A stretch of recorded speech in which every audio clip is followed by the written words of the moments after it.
Imaginez un empire si puissant qu'il a façonné le destin de millions de personnes à travers 3 continents pendant plus de 6 siècles. Un géant militaire, culturel et économique dont la capitale était considérée comme la plus grande ville d'Europe, vibrant au carrefour de l'Orient et de l'Occident. Mais comment une telle puissance a-t-elle pu passer du statut d'empire invincible à celui d'homme malade de l'Europe, s'écroulant finalement sous les coups du destin et des rivalités internationales? Vous allez découvrir l'histoire fascinante, mystérieuse et dramatique de l'Empire ottoman, depuis sa naissance modeste jusqu'à son apogée spectaculaire, puis son lent mais implacable déclin, marqué par des intrigues, des réformes audacieuses et des massacres tragiques. Préparez-vous à plonger dans l'un des récits les plus captivants de l'histoire, où la gloire côtoie la tragédie et où la grandeur finit toujours par rencontrer son destin. Des débuts modestes à la prise de Constantinople. Tout commence avec une petite tribu turque guidée par un chef nommé Osman, qui s'installe discrètement en Anatolie au tournant du XIVe siècle. À cette époque, rien ne laisse présager que ces quelques guerriers formeraient un jour un empire capable de faire trembler l'Europe entière. Pendant que l'Europe médiévale se divise et s'affronte, les Ottomans en profitent pour étendre progressivement leur influence. Rapidement, ils profitent des divisions entre Grecs et Latins pour se renforcer. Sous le règne d'Orkan, le fils d'Osman, le jeune État ottoman s'organise, s'agrandit et prend peu à peu la forme d'un véritable empire en devenir. Mais c'est en 1453 que tout bascule. Constantinople, la grande capitale byzantine, résiste depuis près de 1000 ans aux assauts des ennemis. Protégée par d'imposantes murailles, la ville semble imprenable. Pourtant, le 29 mai 1453, Mehmed II, jeune sultan ambitieux, réussit l'impensable. Après un siège éprouvant, il brise les défenses de la ville. L'empereur byzantin Constantin XI tombe héroïquement au combat, et avec lui disparaît définitivement l'Empire romain d'Orient. La chute de Constantinople est un tremblement de terre géopolitique. Elle marque la fin du Moyen-Âge et annonce la montée irrésistible de l'Empire ottoman. Désormais, Constantinople devient Istanbul, la capitale d'un empire qui ne compte pas s'arrêter là. Mais ce que Mehmed II ignorait encore, c'est que cette conquête, aussi glorieuse soit-elle, n'était que le premier chapitre d'une histoire bien plus ambitieuse. Car bientôt, c'est toute la Méditerranée qui allait être conquise par les Ottomans, dans une série d'expansions aussi rapides qu'impitoyables.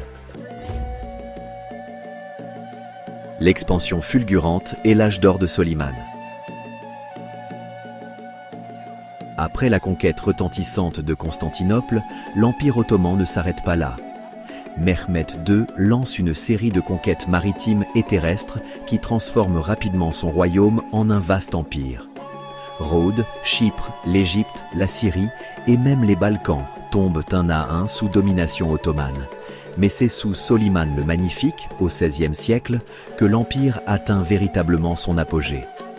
Intelligent, ambitieux et doté d'une vision politique exceptionnelle, Soliman règne durant 46 ans, étendant ses frontières jusqu'aux portes de l'Europe centrale. À l'époque, les capitales européennes tremblent en entendant simplement prononcer son nom. Sous son règne, l'Empire ottoman devient une puissance multiforme et cosmopolite, capable d'intégrer efficacement les traditions des peuples conquis. Soliman ne se contente pas de dominer militairement.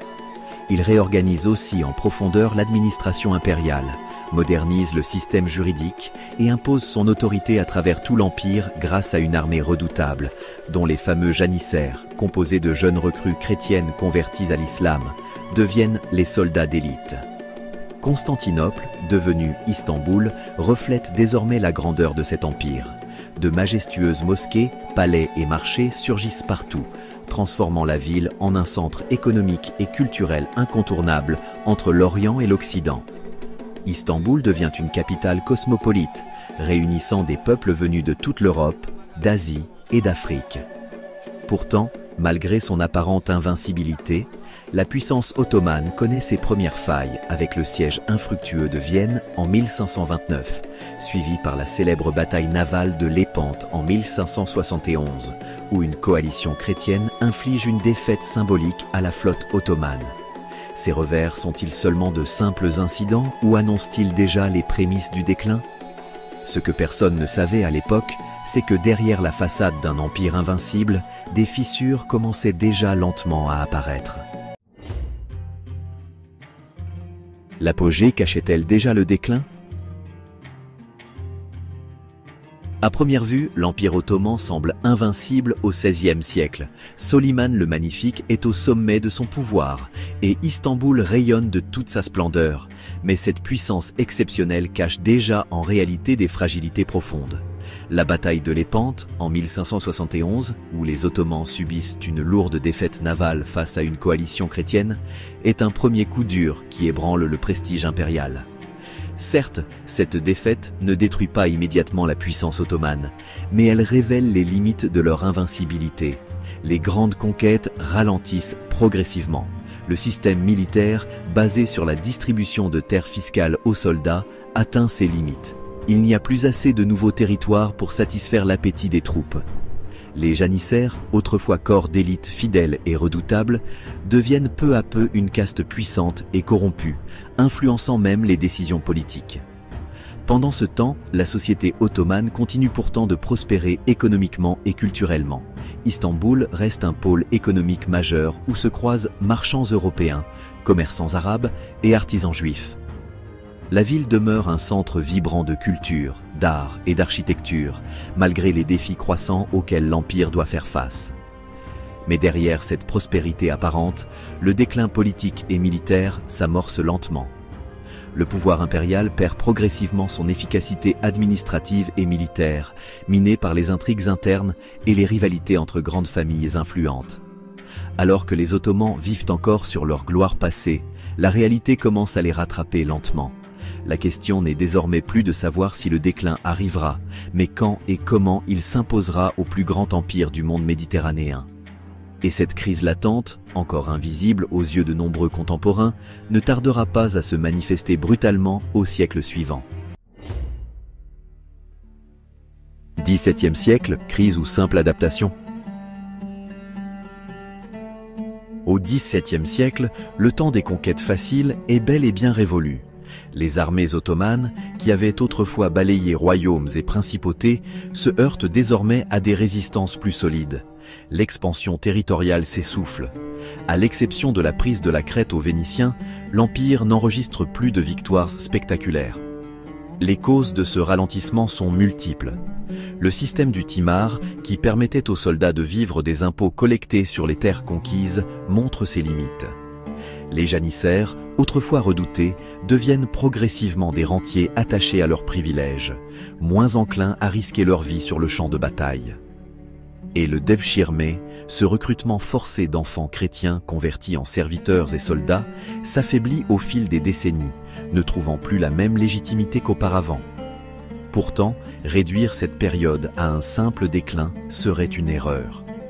Car pendant que l'Europe redoute encore la puissance ottomane, l'Empire continue de dominer le commerce méditerranéen. Les grandes puissances européennes, la France, l'Angleterre, les Pays-Bas, cherchent activement à négocier de nouvelles capitulations commerciales, signe que l'influence d'Istanbul reste considérable.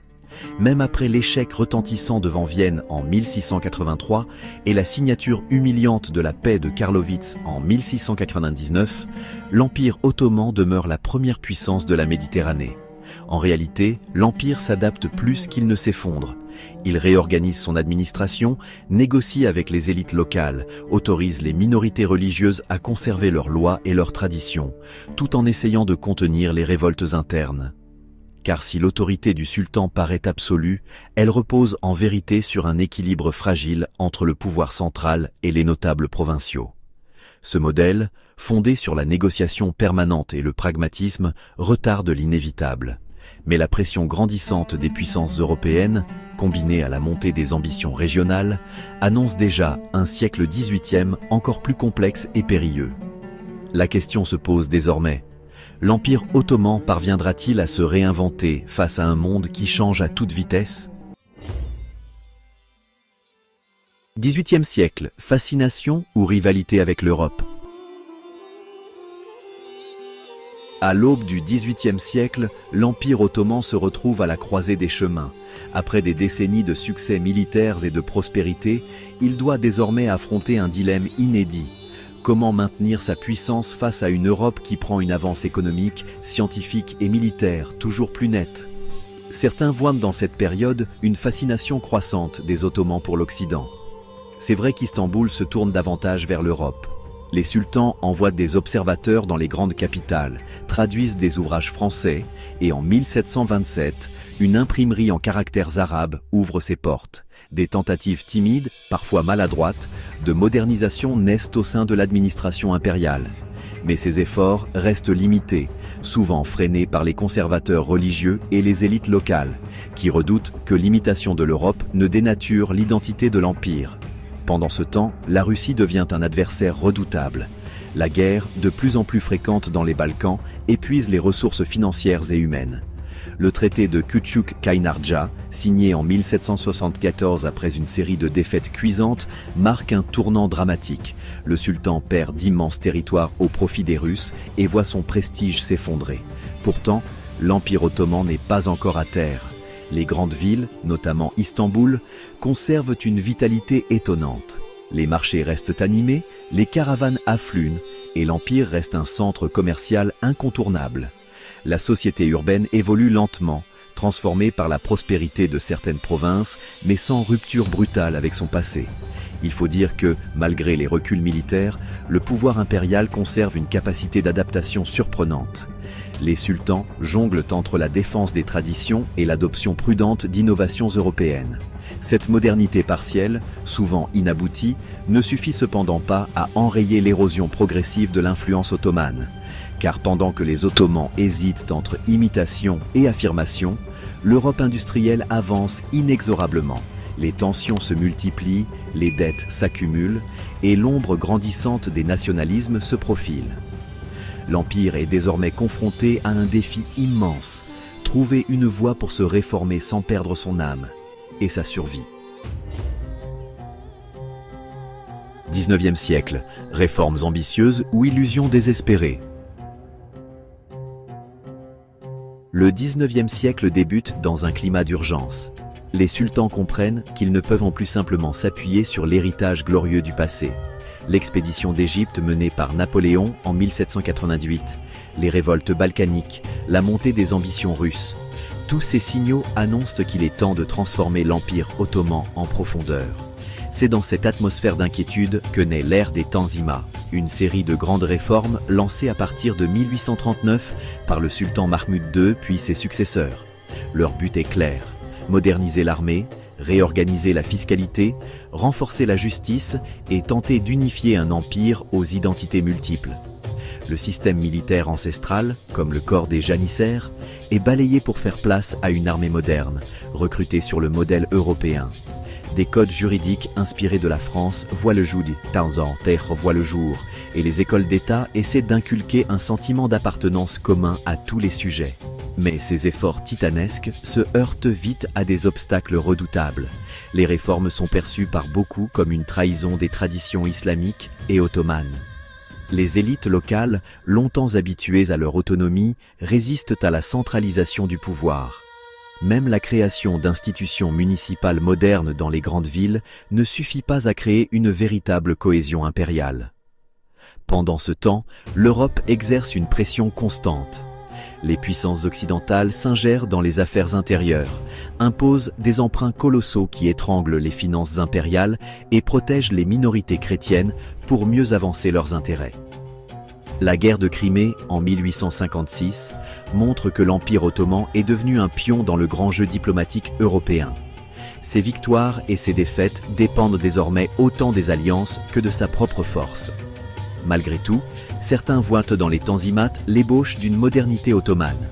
Pour la première fois, l'idée d'égalité entre musulmans et non-musulmans est proclamée officiellement. Les infrastructures se développent, routes, écoles, chemins de fer comme celui du Hedjaz. Istanbul adopte même une architecture européenne qui symbolise cette transformation. Mais derrière ces façades élégantes, l'Empire reste fragilisé par les nationalismes qui prennent racine. La Grèce obtient son indépendance après une guerre sanglante. l'Algérie passe sous contrôle français. L'Égypte devient pratiquement autonome avant de tomber sous domination britannique. Et à chaque territoire perdu, c'est un peu de l'orgueil impérial qui disparaît. Au fil des décennies, les sultans s'acharnent à sauver l'unité d'un empire que beaucoup disent condamné. Les Tanzimat, ambitieuses et souvent inabouties, laissent une question en suspens. Ont-elles vraiment modernisé l'empire ou simplement retardé l'inévitable? L'ère Abdul Hamid et les massacres, le début de la fin? À la fin du XIXe siècle, le vent tourne encore plus violemment contre l'Empire ottoman. Les défaites militaires, les dettes écrasantes et les soulèvements se multiplient. Dans ce contexte explosif, Abdul Hamid II monte sur le trône en 1876. Son règne commence pourtant par un geste d'ouverture, la proclamation d'une constitution inspirée par les idées européennes, qui promet de moderniser le pouvoir et de mieux intégrer les différentes communautés. Mais cette lueur d'espoir s'éteint presque aussitôt.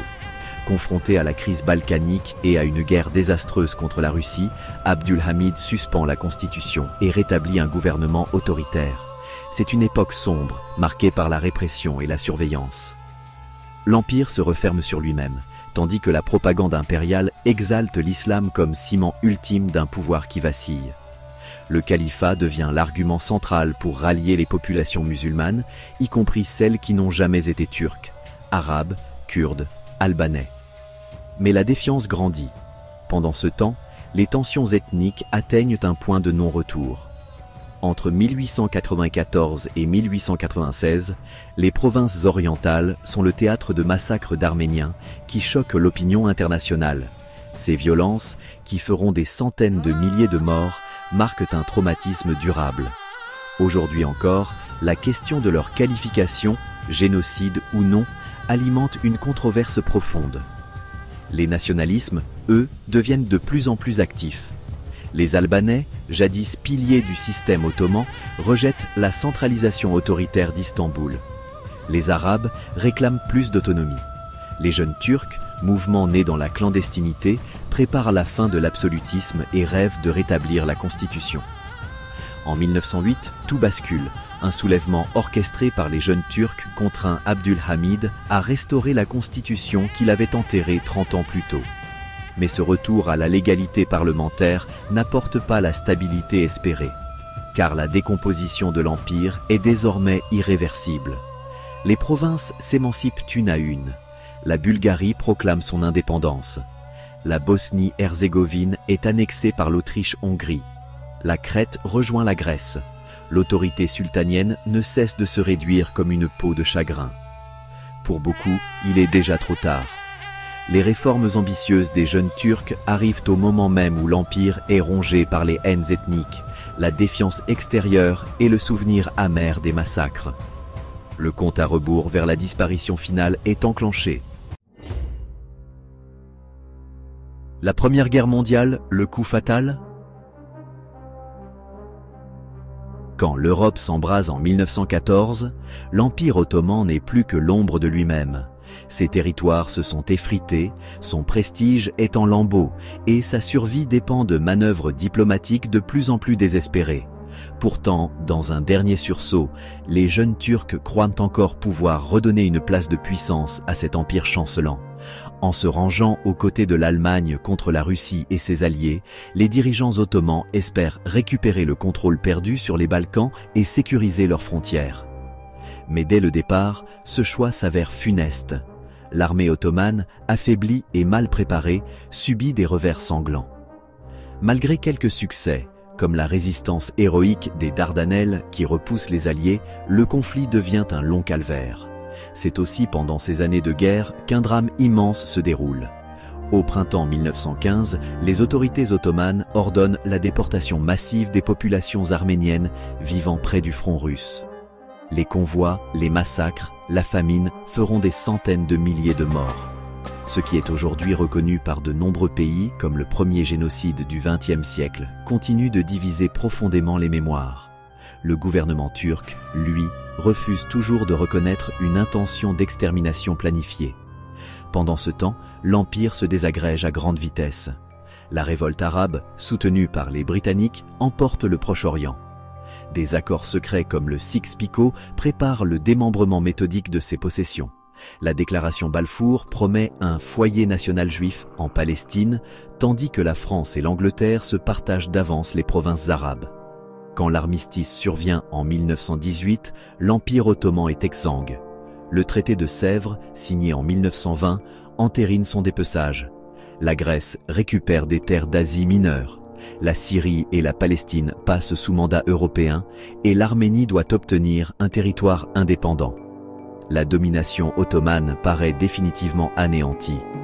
Mais un sursaut inattendu change le cours de l'histoire. Sous la conduite de Mustafa Kemal, un mouvement nationaliste émerge des ruines, bien décidé à chasser les envahisseurs et à fonder une Turquie nouvelle. En 1922, le sultanat est aboli. Quelques mois plus tard, le traité de Lausanne redéfinit les frontières et en mars 1924, le califat millénaire est supprimé. Ainsi se clôt l'histoire de l'Empire ottoman, une puissance qui pendant 6 siècles aura régné sur un territoire immense, mêlant traditions islamiques, héritage byzantin et ambitions impériales. Son effondrement, souvent annoncé et toujours repoussé, a finalement eu lieu dans le fracas des guerres et la confusion des nationalismes. Mais derrière cette fin spectaculaire, demeure une question que l'histoire ne cesse de poser. Comment un empire si vaste, si riche, a-t-il pu tomber ? Et surtout, qu'est-ce qui a permis qu'il dure si longtemps ? Héritage d'un géant disparu. Quand on regarde la longue histoire de l'Empire ottoman, on comprend qu'il ne s'agit pas simplement d'un récit de conquêtes et de défaites. Pendant plus de 6 siècles, cet empire a su unir des peuples, des langues et des religions sous une même bannière, inventant un modèle de coexistence qui, malgré ses violences et ses contradictions, a marqué profondément le destin de l'Europe et du Moyen-Orient. Sa disparition ne s'est pas produite en un jour. Elle fut le résultat d'un lent enchaînement. L'usure des conquêtes, la montée des nationalismes, la fascination inquiète pour l'Occident, les guerres qui l'ont épuisé. Beaucoup de ces dirigeants ont cru qu'en imitant l'Europe, ils trouveraient le salut. Mais ils ont découvert trop tard qu'un empire ne survit pas seulement grâce aux réformes. Il a besoin d'un projet commun, d'une légitimité partagée, d'un équilibre qu'aucune modernisation forcée ne peut créer. Et pourtant, malgré toutes ces failles, l'Empire ottoman est resté debout bien plus longtemps que la plupart de ses rivaux. Il a survécu aux croisades, défié les grandes monarchies européennes, imposé sa loi de l'Algérie au Yémen et laissé un héritage encore visible aujourd'hui dans les mosquées d'Istanbul, les forteresses des Balkans ou les bazars du Caire. Plus que sa fin tragique, c'est sa longévité hors du commun qui fascine encore les historiens. Car comprendre comment un petit émirat est devenu la première puissance de son temps, puis a résisté si longtemps à l'inévitable, c'est aussi s'interroger sur la fragilité de tous les empires. Et au fond, une question demeure.